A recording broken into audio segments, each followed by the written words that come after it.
Morning, Nathan. Morning, Louise. Morning, Chris. Morning, Bryn. Morning, Calwinder. Morning, John. Morning, Pedro. Good morning. Morning, Christos. Great to see you. Thanks for joining, everybody. Thanks for joining. If you've just joined in usual Playpen fashion, if you could mute, please, that would be great. Just to cut out some background noise. Morning, Howard. If you could mute, that'd be great. Thank you. Morning, Gillian. Great to see you. Morning, John. Good to see you. Yeah, Mark's good. Bob will, yeah. Hi, Bob. Good to see you. There we go. That's better. Perfect. I think that's good. Okay. 10:32. Right. Excellent. Right. Morning, everybody. Welcome to this week's excellent adventure of Pension Playpen Coffee Morning. And glad to see lots and lots of people are interested in inheritance tax. For obvious reasons, we've all been, a lot of us have been in the industry for many, many years and have sold the concept of, isn't pensions a great savings idea? Isn't pensions brilliant? And oh, by the way, if you die, there's no inheritance tax. So what we decided to do is we've got a very lovely chap on the call today called Mark Plews. Mark has been on one or two events before, but I'll leave Mark to introduce himself. I know he's got a few slides. I know he's very knowledgeable in this space. You know, don't be afraid to ask questions. So as usual, if you want to ask a question, please raise a hand. If you want to make a comment in the chat, please make a comment in the chat. And before we officially start, we are recording, Louise and Christos and Pedro, Palwin. Everybody happy with recording? Gillian, thumbs up, we're recording. That's good. Okay, let me just get a couple more people in. And yeah, that's great. Okay. Right, without any further ado, Mark, I'm going to introduce you. If you want to tell me your name, where'd you come from? It's like, for those of us who remember Blind Date, it's a little bit like that. Hopefully, hopefully that was nerve-wracking. My name is Mark Plews. I am the head of pensions technical at WBR Group. We are a multi-services company that offer SaaS pension schemes. So obviously quite the bespoke end of the market. But we also have quite a significant tax team and law and actuarial services on our books. So we hopefully are ideally placed to try and cover some of the specific challenges, shall I say, that IHT on pensions and its introduction from April 2027 presents to us.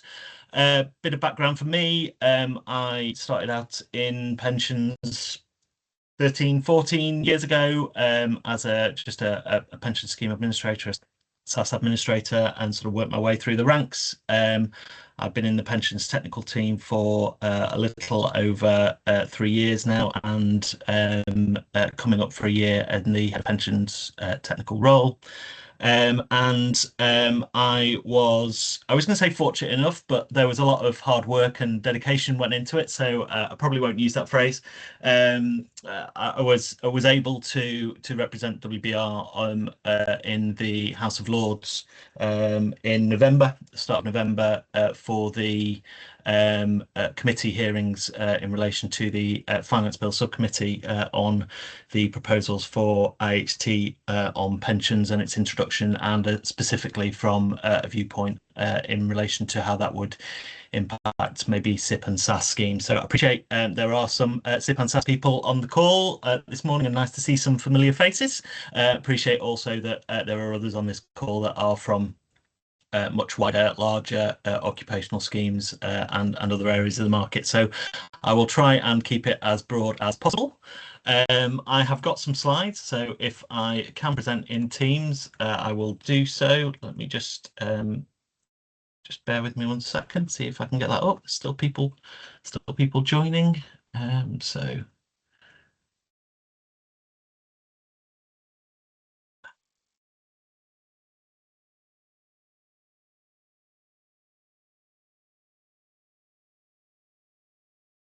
It works. Hurrah. It works. Yeah, okay, super. So we've presented this as IHT on pensions, really a little bit tongue-in-cheek, really, in terms of the some of the challenges that it presents. I think reflects a relevant sort of level of disbelief when the first proposals were announced in terms of the facts of how that would work and what the interactions would be. I really wanted to give some insight into what we would like to do today from an agendas viewpoint. So just bear with me if I can get this to work through. Just to give a little bit of sort of background about how the proposals have come about and where we find ourselves now, how that's changed a little bit over time. I'd like to talk about what can be done now, what trustees, what scheme administrators can be doing now, also what potentially touch a little bit on what scheme membership might be doing now, and also what their advisors might be looking at.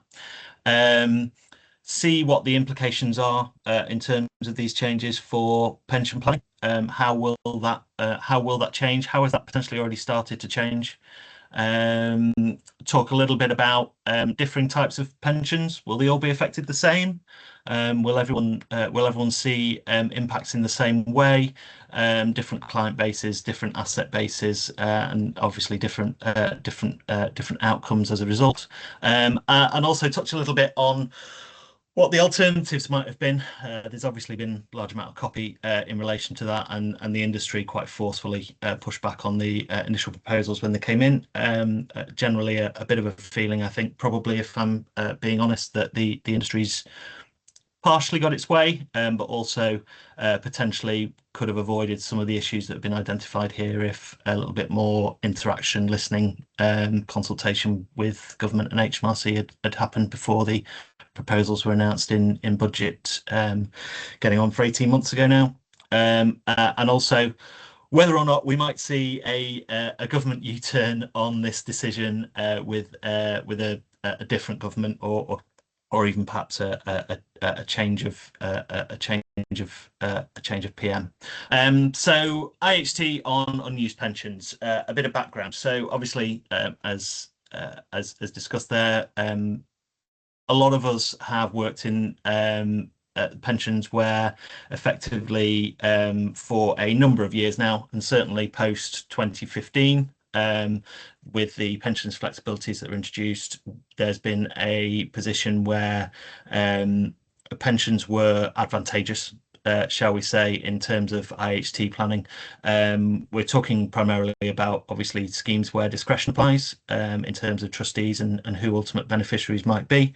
But we're very much in a situation where that discretion has always allowed those pension schemes, those pension benefits on death to fall outside of the estate, or in the majority of circumstances at least. And that's provided an advantage for people in terms of the fact that they've not had to worry about how that's going to impact on things like IHT bills.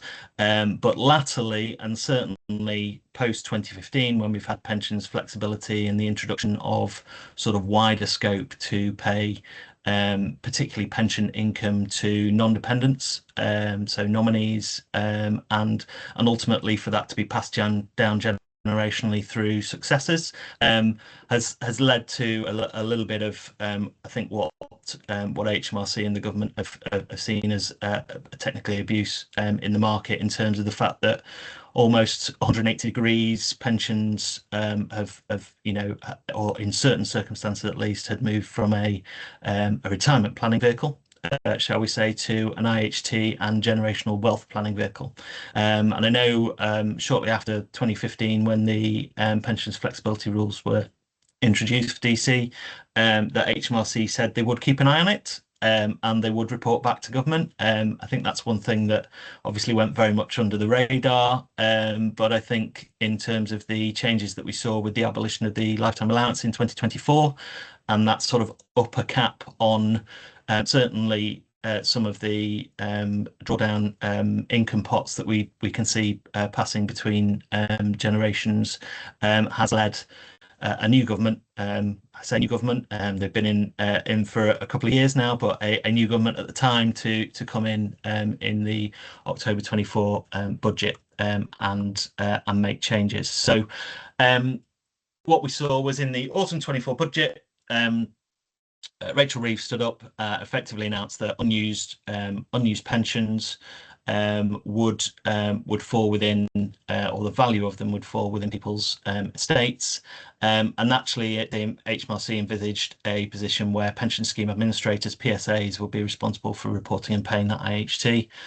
Technical consultation followed, which I think there was probably, I think I'm right in saying, unprecedented response to HMRC. If my memory plays correctly, over 600 responses to HMRC, which for a pensions consultation is a large figure. So a large amount of interest, lots of interested parties, lots of views, lots of consternation around the time.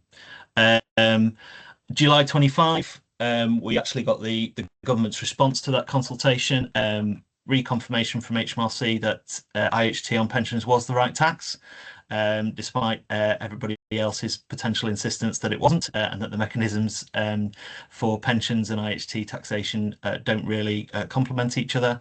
But actually a recognition there that there were going to be some issues with implementation, and some proposed changes that came in. The main one being a switch away from the PSAs, the pension scheme administrators, being responsible for that tax, to a situation where personal representatives, so effectively executors or administrators of someone's estate, would be responsible for the accounting and payment of that IHT to HMRC.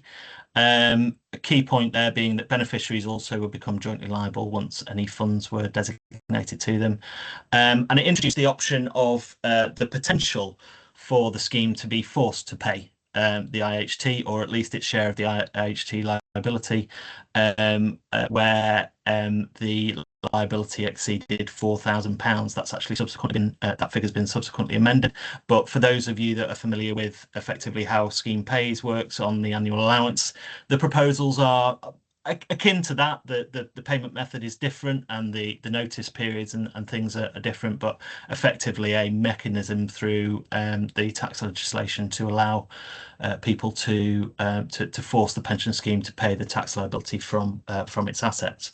There were also some shortening of deadlines. So one of the concerns that's been raised continually, I think, through this process is, well, there's obviously a 6-month deadline for payment of IHT, and I say deadline, realistically that's the point at which HMRC are going to start charging you interest from the date of death for somebody's IHT liability on the estate. So one of the key problems that has been sort of seen all the way through this process is that, well, how are we going to get every single pension scheme to have completed a discretionary death benefit process and covered all of the relevant information and made the relevant decisions and valuations and things like that within that period.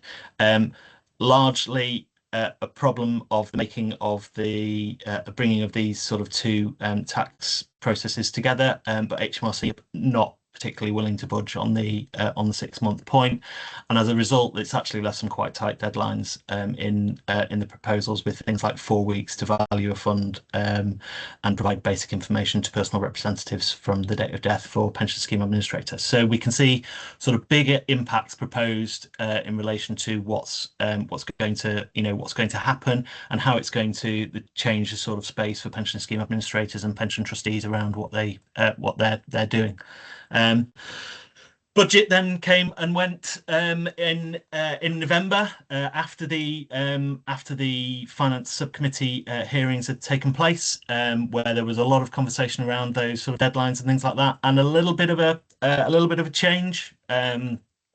Some further amendments to the sort of scheme pays proposals, where effectively now that is £1,000, I believe, in the draft legislation, having double checked that this morning, but also sort of an extension to PSAs there to say, well, actually, from the point that you get notice that or a notice that complies with the legislation, that you're going to have to pay that from a beneficiary, that you'll have 5 weeks, so 35 days to pay, rather than the 3 weeks or 21 days that we were giving you previously.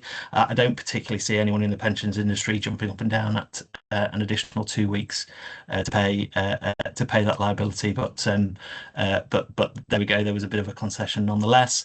And the main one, and probably the most important one that we saw in the budget, was the introduction of a further measure to allow personal representatives to issue withholding notices. So these are effectively notices where personal representatives can require pension scheme administrators to hold back 50% of non-excluded benefit payments from that would be payable to non-exempt beneficiaries. So effectively what we're talking about there is any benefits that are in scope that do not benefit from, say, the existing spouse or civil partner exemptions, or potentially payable to a charity. And that withholding may need to take place for up to 15 months from the date of death. That's an acknowledgement that the discretionary death benefit process is not as simple as 2 ticks in a box and a couple of phone calls and then a decision around who is going to get those benefits. We do, certainly in the industry sector that I work in, see some of the more contentious death benefit cases, particularly where there are family disputes, etc., going the full sort of time scale up to the 2-year deadline for death benefits under 75 to remain tax free. And I think the 15 months is an acknowledgement to the fact that that is a potential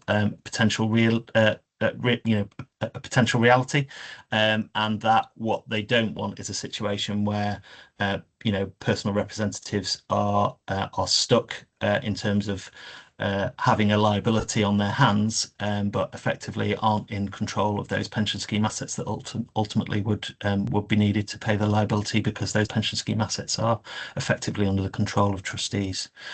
So what can be done now? Well, from a pension scheme perspective, I think there's quite a lot that can be done now, and this is action that can take place now.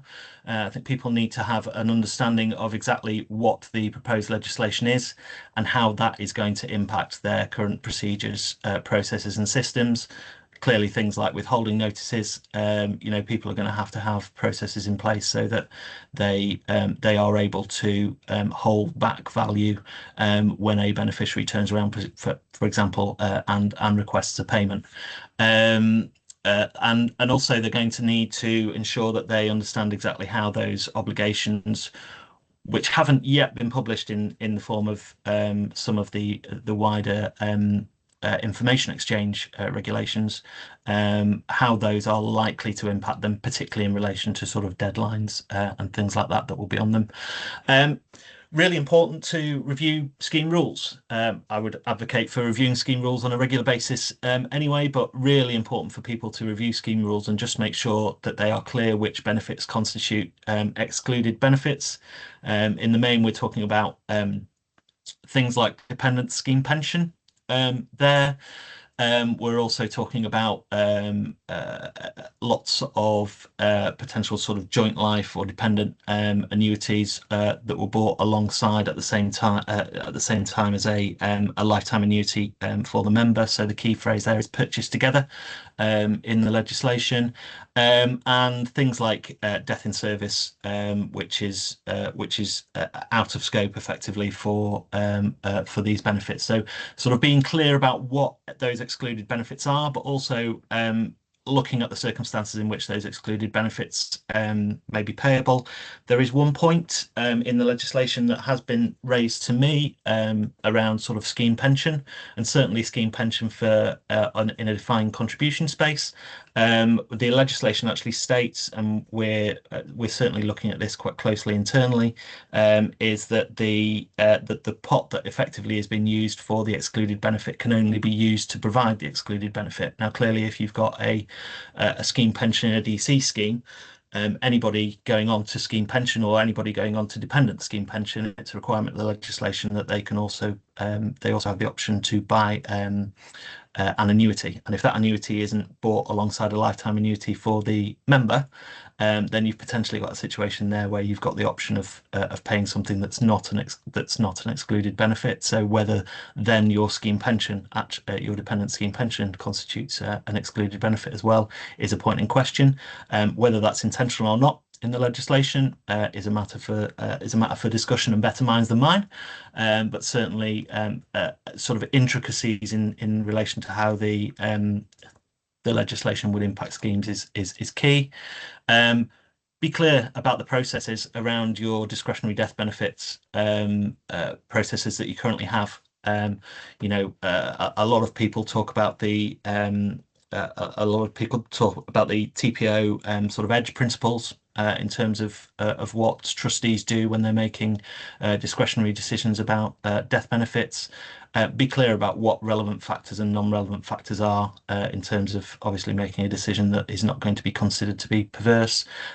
Lots of chat at the moment, for example, about whether or not whether those benefits might be subject to IHT is a relevant factor or a non-relevant factor. I've seen that on other presentations that I've been on, and really just sort of reaffirming the processes around what you're currently doing and making sure that is robust, making sure that is robust in the event of challenge from beneficiaries. We know that there are going to be difficulties, certainly in those cases where beneficiaries don't necessarily agree, where beneficiaries might be not the same people as personal representatives, and there might be arguments about who's paying the tax, might be arguments about obligations to the beneficiaries of the estate versus the beneficiaries of the pension schemes. Complicated family environments. As a technical department for a SaaS provider, we unfortunately probably see more than our fair share of those, but there will be situations where that happens in the wider pensions space and the larger occupational pension schemes as well. And just beware of increased risks and scam activity around IHT planning. This is something that's relevant all the time, obviously, but current for us in terms of there's quite a lot of evidence of larger withdrawals now taking place, or people being contacted around options for them to look at IHT planning in their estate. And certainly when we're seeing larger income withdrawals, that obviously increases the risk. TPR talking last week about the use of AI in terms of digital impersonation of people. And that's a problem that never goes away. It's a problem that as a pensions industry we will always struggle to try and stay ahead of, but just making sure that you've got things like two-factor checking involved, so that you're not just accepting evidence for a change of bank details along with a large withdrawal, making sure that particularly for those non-advised clients, you're talking to them where you do have that contact about the benefits process and whether they've been contacted externally by somebody offering to invest that money for them and in some sort of IHT scheme. We've seen quite a lot of people contact us about charitable giving as well, and discussions around payroll giving. Always interesting in the pensions space, but there are clearly a number of people out there that are sort of targeting people's charitable side, shall we say, as well in relation to that, and it's it's those obligations on us as pension scheme administrators to make sure that we're doing everything that we can to avoid people being scammed. In terms of what members might be doing or what advisors might be doing at this point in time, I think we have to realise that people need to be having those conversations around what their nominations look like pre-27 versus post-27, and the potential that they're actually quite different. Are people looking to take advantage of the pre-27 position now and maybe nominate to grandchildren if they have if they unfortunately pass away now pre-27, but actually then look to revert back to paying to spouse post-27 to obtain the relevant exemptions, etc. And so there's a lot of conversation around that.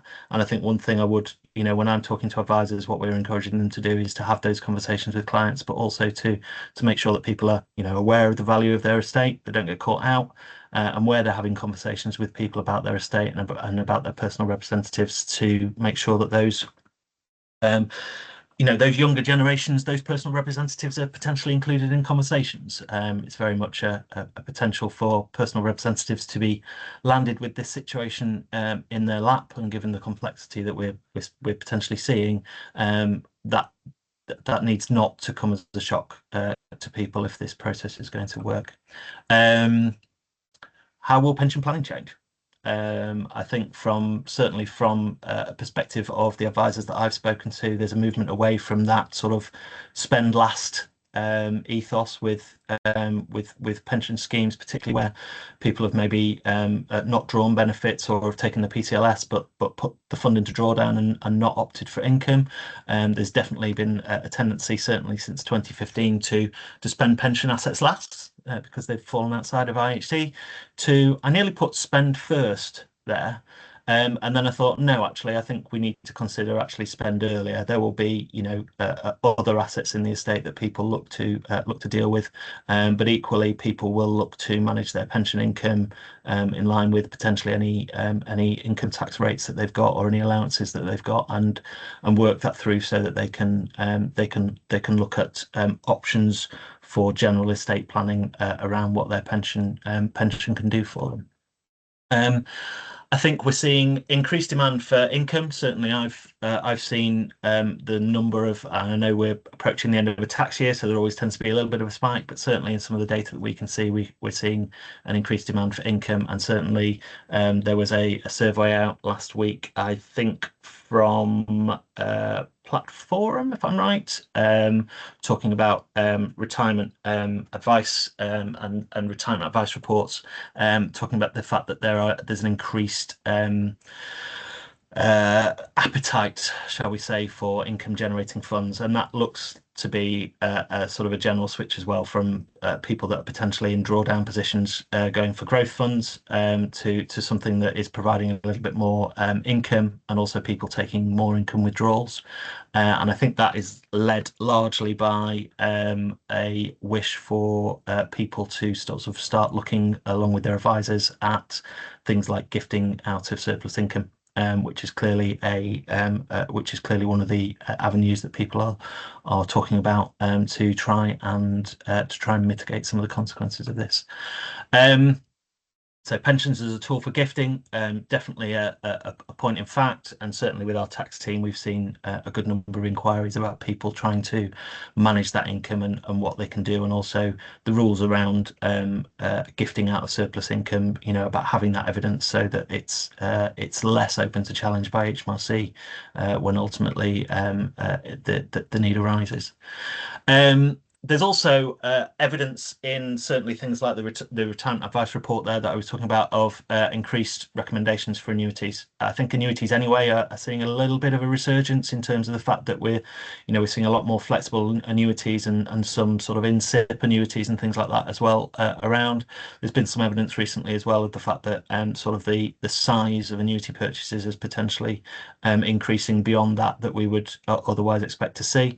So certainly we've seen an increase in inquiries about annuities. Again, people I think thinking about lifetime annuities and the options around that might either provide them with the option to set an income which is above what their immediate needs are and therefore fall back on the gifting rules, or also potentially just to qualify as an exempt benefit in the event of their death under the quite narrow definitions that are in the draft legislation. So there's definitely some evidence that there are conversations going on around that, and some anecdotal evidence as well from reports and things that are being published.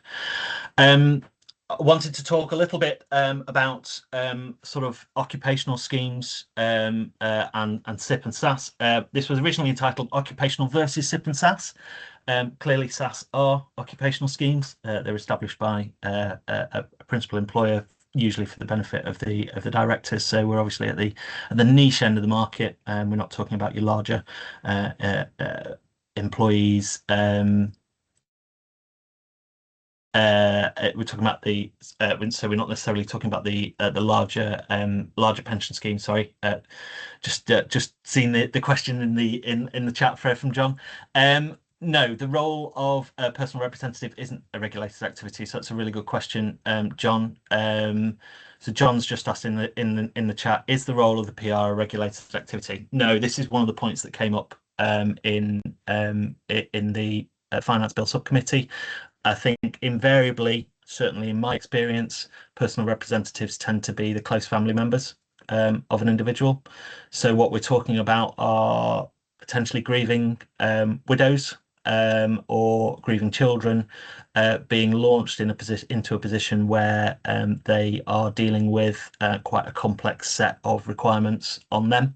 But also in having to deal with multiple pension schemes, as well as all of the other cacophony of assets that are in somebody's estate. So it's not a regulated activity as far as I am aware at the moment. There are some parties that might be a personal representative that will be in a regulated environment. So we see it's quite common for solicitors, for example, to be appointed as an executor of a will. You occasionally even see financial advisors and things like that, although obviously not covered in terms of their regulated activities under the FSMA.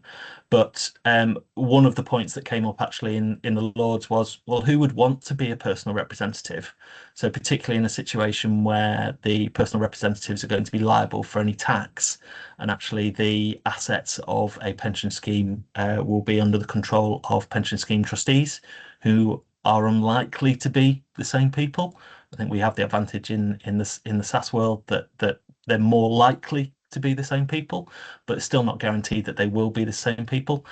How can you have one party that is responsible for the payment of that tax and the liability for that tax, and yet the control of those assets sitting with another party who have essentially separate duties, separate legal obligations to different sets of beneficiaries. One set of beneficiaries being the beneficiaries under the will and the estate, and the others being the beneficiaries under the pension scheme, which is quite separate. So that was a point in question.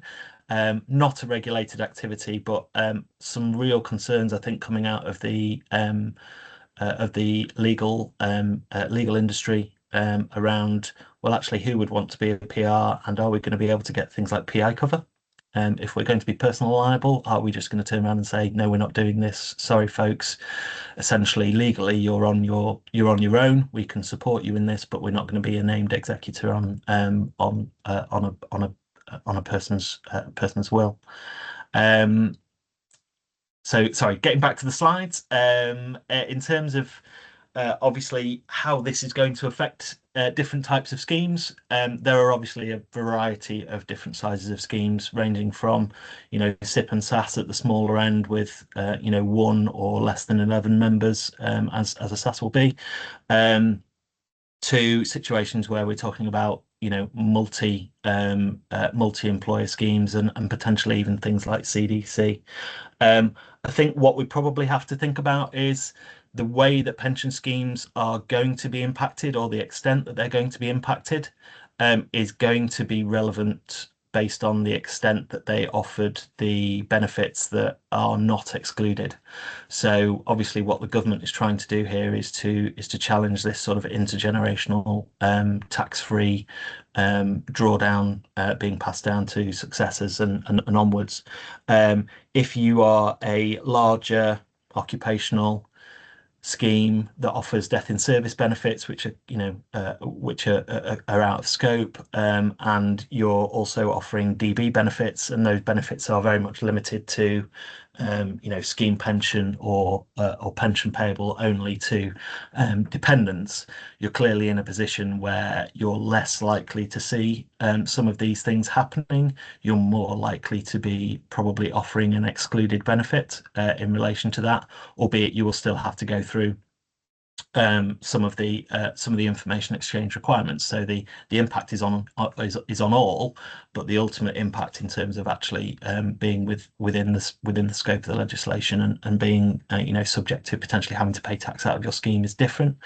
At the SIP and SAS end of the market, which is obviously where I'm operating, there are some real concerns. There are real concerns about how the fact that lots of our SAS schemes have commercial property in them, how that is going to impact if somebody is we've got to turn around and potentially pay 40% plus any interest owing to HMRC of a member's benefits out of a scheme, how that is going to drive liquidity requirements for a scheme, and particularly in situations where clients are in an accumulation phase, obviously where clients are in established drawdown or they're in a decumulation phase, and we're talking about older members of a scheme. You'd expect liquidity and options for the payment of death benefits to be in the conversation when the members and the member trustees and the scheme administrator and the professional trustee are getting together.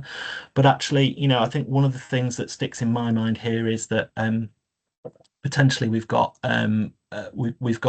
impacts on people who aren't even 57 and are going to be subject to this without ever having the opportunity to draw their benefits. If you're in an accumulation phase, you're very much thinking about how that money's invested and where that can go, and not necessarily thinking about where the need to pay a tax charge on potential death benefits from that. So Peter's just launched in the chat. Can I ask a question about money purchase AVC arrangements?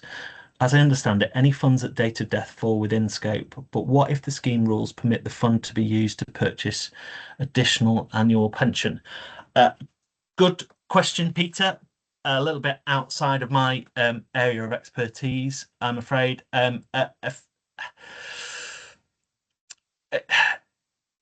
wouldn't like to comment. There is the potential, I think, for that to fall in scope. I suppose the question really surrounds, again, the point that I go back to about whether or not all of that fund has to be or can only be used to provide an excluded benefit, and if part of that fund isn't required to pay an excluded benefit, then whether or not that the value of that essentially of that fund then falls back into consideration for IHT.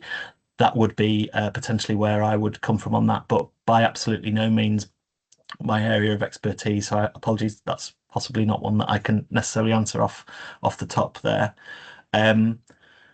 John asking a question about the 67% figure that's often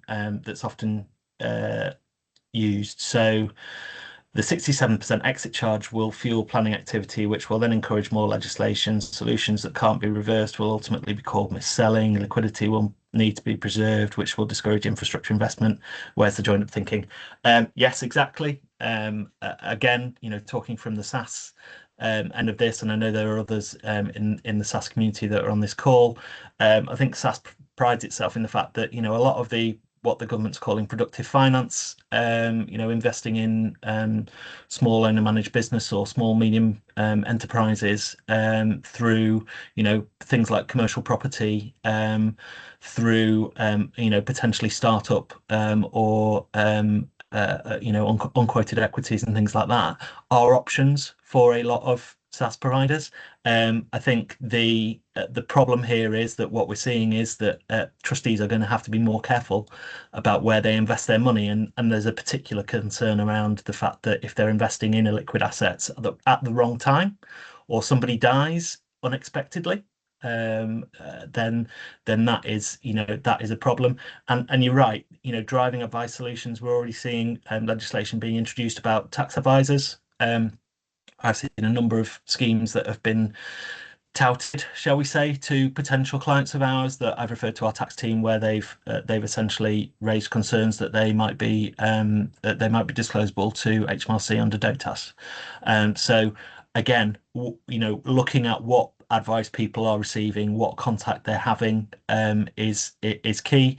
The 67% charge obviously comes from the potential for 100% of the fund to be charged 40% IHT, and then the potential for the remaining 60% of the fund to be charged 45% income tax at a top rate in England and Wales, which obviously leads to a net result of essentially 67% of the value of that disappearing.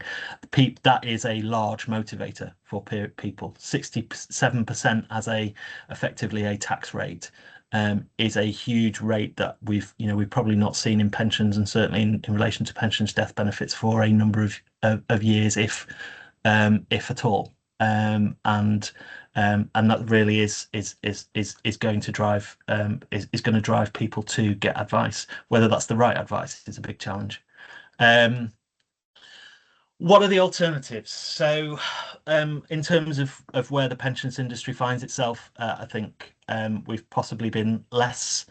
We've probably been less vocal.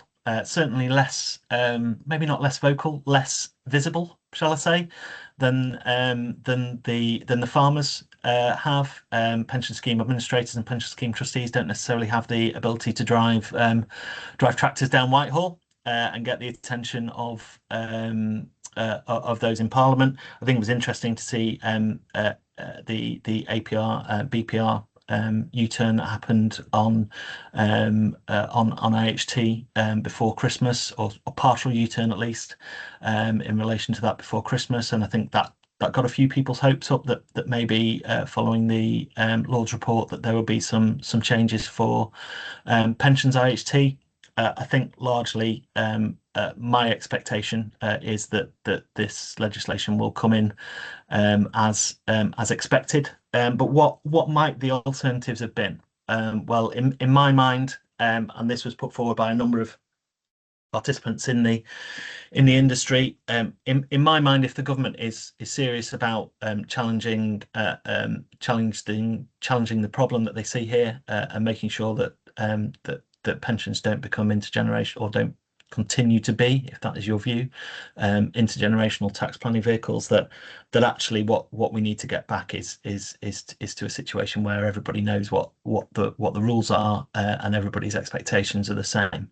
I think it was clear that the mixing of the different rules in relation to IHT, with the pensions taxation rules and the way that pensions work, and the fact that you've got different assets under the control of different parties, has really sort of changed people's views about whether or not this is a sensible idea. Clearly, lots of commentators, including ourselves, were advocating for something slightly different. Potentially a flat rate of tax on all pensions death benefits. I think realistically, we've gone from a position probably in the last 20 years where restrictions on who could be paid what death benefits and the tax regimes that applied have become overly advantageous. I get that changing the rules partway through is difficult for those people that are investing in what is essentially a long-term savings and planning vehicle. But I think there is a recognition within a lot of people within the industry that you could have done something different here, and a flat rate tax on all pension death benefits would have been one thing to do. I say there, have we missed an opportunity to reform pension death benefits? Is there a missed opportunity there in terms of actually trying to scale back some of the 2015 pension freedoms in relation to death benefits, particularly such as restricting who can receive drawdown after death? I think there's a real opportunity here that we potentially could have missed to have something where that system is actually simpler. I appreciate that when we change anything in pensions, the system doesn't become simpler because we always end up with transitional rules. But to have a simpler system where maybe we go back to a restriction on who can receive drawdown pension, which ultimately is potentially the problem here that HMRC have identified, and also potentially to iron out some of the differences in the way that tax charges work, to sort of move away from the age 75 no tax prior, or no tax if you were within your LSDVA prior, to potentially tax death benefits afterwards. Why not make all death benefits that are taken from drawdown taxable? Potentially offer the option for some sort of tax-free lump sum to beneficiaries akin to PCLS in situations where people haven't taken that, and make that subject to things like the LSA, the lump sum allowance that was introduced in 2024. Just simplify the scope of what we're doing, but keep that outside of IHT. Could that have been an option that would have allowed people to look at that? Realistically, I think that vote has passed. I noted on the agenda that, you know, will this be reversed? Sticks in my mind that it's not that long ago that we had a Conservative government that were talking about abolishing IHT. And we're now talking about introducing IHT on quite a complicated set of products in the pensions industry. I don't think a change of leader in the Labour Party, if that were to happen, would particularly would change the view on this. And I think we have to factor into the fact that, you know, looking at where the country's finances find themselves, is that, you know, there's very limited options for movement on this.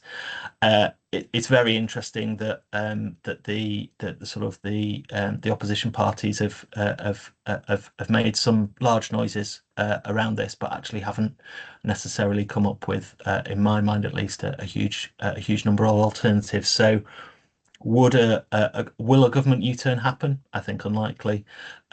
Will a change of government, or would a change of government change this? I can't see us having a change of government within the next 12 months, which is obviously the timescale that we're talking about for these rules to come in. So again, it's a bit like the debate about will Labour come in and reintroduce the LTA. I think Labour probably came in and looked at what they'd have to do to reintroduce the LTA, and decided against that.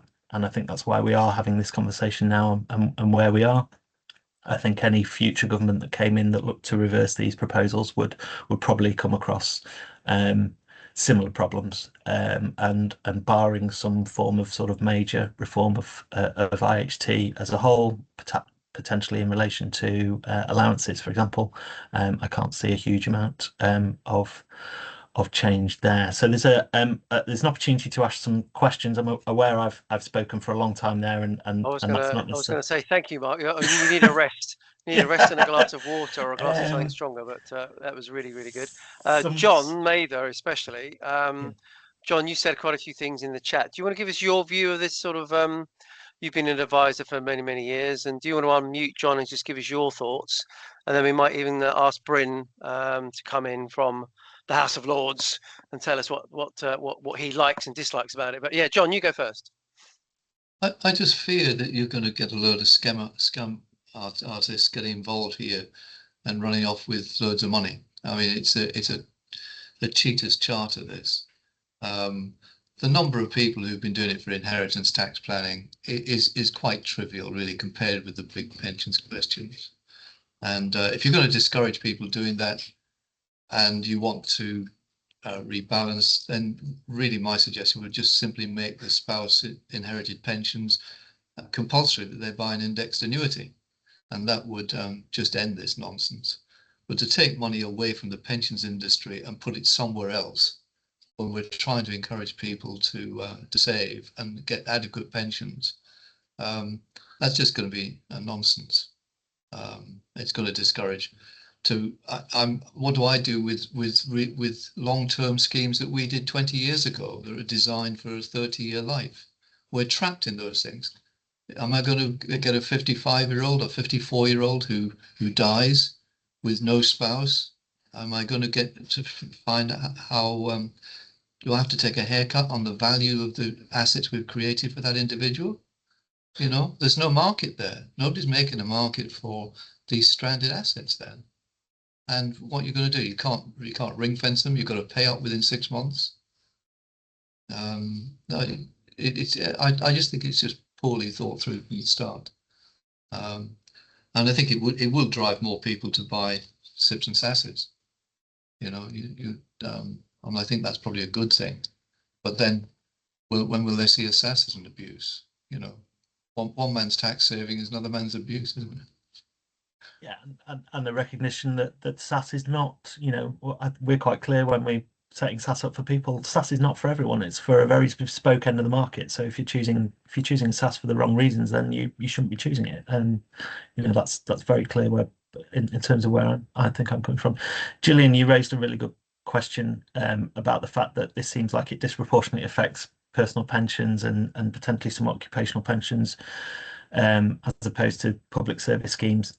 I think there was for those of you that watched the Finance Bill Subcommittee in the Lords, there was certainly on the session that I was on, I don't know whether it was caught on camera, but there was a definite suggestion that that this had been structured in this way to avoid ruffling any potential feathers in government schemes and things like the LGPS as well. Yes, I'm aware that there's a huge conversation at the moment around fairness and those big public sector schemes. We won't go into that on this call, but I think that clearly has got some people's backs up in terms of the fact that they feel that certain sectors of society are potentially being targeted here with these reforms rather than maybe an across the board view. But surely you've got several markets here, and you're trying to solve it with only one solution, and that just doesn't make sense. There's 25 million people who don't earn enough to pay income tax. They need a different mechanism to somebody who's got 5 million in his sats. But the government seems to be trying to do everything with one bit of legislation, which is just technically we'd call it bollocks, basically. Apologies to the ladies on the call, but there we are. Thanks, John. Just Bryn, basic anatomy. Indeed. Bryn, do you want to come in at all and say anything, or not? Yeah, well, not a lot. We're debating it. We're debating it this afternoon, even though this is a money bill. We still debate money bills. We just don't have any effective voting mechanism. I'm in favour of the change. I think the conversation has wandered away from the central point that tax advantage pension schemes shouldn't be used for inheritance estate planning. That's a simple principle. The practicalities are complicated, and people have always been clear about that. I think some of the issues have been addressed, but it is avoidable. No one needs to pay this tax. If they get decent advice, they just won't have to pay this tax. One of the perennial problems, is the government comes up with essentially a simple proposal, and the industry complicates it all, trying to get margins and edges on the way it works. So I'm not really in sympathy. And on public service schemes, well, it doesn't provide benefits for the purposes of tax planning. They're avoiding the original problem, which is all about using taxes and pension schemes for tax planning. And so I'm not really in sympathy with much as what's been said here. One practical thing which I think should be pursued is to ensure that the personal representatives have access to the members' pensions dashboard. It's a simple practical thing. I have raised it with the dashboard team, and I think they're desperate to avoid anything that complicates the process, but it seems essential to me. And if people are talking with government about the practicalities of this, getting access to the dashboard would simplify a lot of the issues that will be faced by personal representatives. But the personal representatives only has problems because the problems have been created. The government isn't saying that it's not. It's a voluntary tax, like all inheritance tax. It's ultimately voluntary, and if you don't want to pay it, arrange your personal affairs in a way that you don't pay it. Okay, Bryn, we appreciate your feedback. Yeah, And I don't know if you do, but well, yeah, I appreciate your feedback. No, I do appreciate feedback. There's always two sides to everything, and inheritance tax is a political hot potato, and some parts of the pensions industry obviously like it, and some parts don't. I really appreciate Mark's input, but at the end of the day, I think it's just sad that I joined the industry in 1982, and for years and years and years and years and years and years, pensions have been inheritance tax free, and then Yeah. bang, it's not. Yeah. That's all I'm saying. It's just Yeah. it's So just a change. just to say, I agree with Peter. The lasting power of attorney, and we've raised that with the dashboard people as well. I think there's a huge potentially missed opportunity. It'd be great if we can get some traction on this, but in terms of the pensions dashboard points, that's one of the things that we've talked about. I mean, the fact that lots of these pensions in drawdown won't appear on the dashboard anyway. There's obviously a long way to go with dashboards, but at some point in the future, there's those kind of things are going to be key. I think the point I would make is that my view on this, and I'm not pro or anti IHT in this circumstance. I just think my view is that there are simpler ways to affect the same outcome here that have not been given potentially as much consideration as they could have been, and that's realistically where I'm coming from. Okay. Yes. Yeah. Sorry, go on, Bryn. Yeah, go on. Yes, I've read Nathan's comment, and I understand what's being said, but it is part of their estate, so they pay inheritance tax. I just don't see the problem. They're dead, so the issue of pension simply doesn't arise. It's an estate. It's going to somebody. 40% of it should go in inheritance tax above the limits. Right. I really don't see the problem there. It's a problem in terms of people's expectations, but as was pointed out, the revenue have always had this since freedom and choice. I blame freedom and choice ultimately. It was a big bad turning for the pensions industry. Okay. And if there is a change in government, Bryn, your view would be that other political parties would attempt to change this, or do you think it's just going to be set in stone, and we might discuss it again in 2040 or something like that? What do you actually predict on your crystal ball? Yes, I'm not very good at predicting.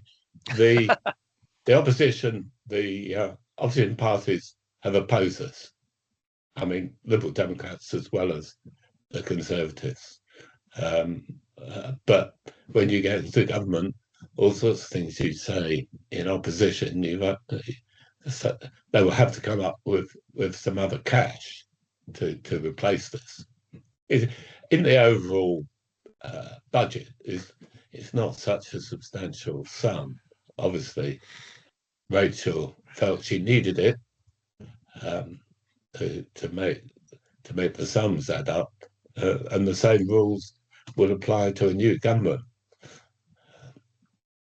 Yeah, and I can't see this being a priority in terms of reducing taxation. And I think along with other areas of IHT, I think the revenue from this is only likely to go one way, which makes that a potential problem for future government in terms of the fact that the longer this goes, the more difficult it is to replace that revenue with something else. Yeah. And actually, just going back to the dashboard, I think Peter Cameron Brown has said about extend it to LPA, so lasting power of authorities as well as PRs. We had Oliver Morley on last week, as some of you will know, from MAPS and the dashboard. I'm hoping they're listening to these things because access to information is really important. Podreg, you like to say a lot of things about these about people's finances. Podreg, are you pulling your hair out, or are you happy with these changes, or what do you think? What are you going to write about? If you're still there, that is. I'm just waiting to see, Steve. Okay, all right. I'm just trying to pull you out of your slumber, No, I'm not sleeping. Don't worry. Not sleeping. Okay, there we go. Okay, excellent. Well, I know there's probably quite a few comments and questions that we haven't answered, but can I take this opportunity to thank everybody's attendance today, and especially Mark for his presentation. Mark, the presentation, is that possible that you can send that to us and we can distribute it? Would you be happy to distribute it to Playpen members or not? Absolutely, yeah, happy to distribute. That's absolutely fine. Okay, yeah. If anybody would like today's PowerPoint presentation, then please email myself or Henry Tapper, and we will get that over to you as soon as we can. And today's video will be on Playpen's website, hopefully by lunchtime today. But Mark, thank you very, very much. That was really, really interesting. Thanks everyone for joining. Thanks for your input. And yeah, it's going to be an interesting time in the next 12 months. So a lot going on in our industry. So I really appreciate everybody's input. And you know, Mark, you're going to be busy, I think, Yeah. to say the least. There's lots of virtual claps. I'm clapping as well. So brilliant session. Thank you very much indeed. And as usual, let's pray for peace in the East and peace in the Middle East. So yeah, enjoy the rest of your day, everybody. And thanks for joining Playpen. And hopefully see you next week. All right. Thanks very much. Take care. Cheers now. Thanks, everyone. Bye. Cheers, Mark. Bye. Bye. Thanks.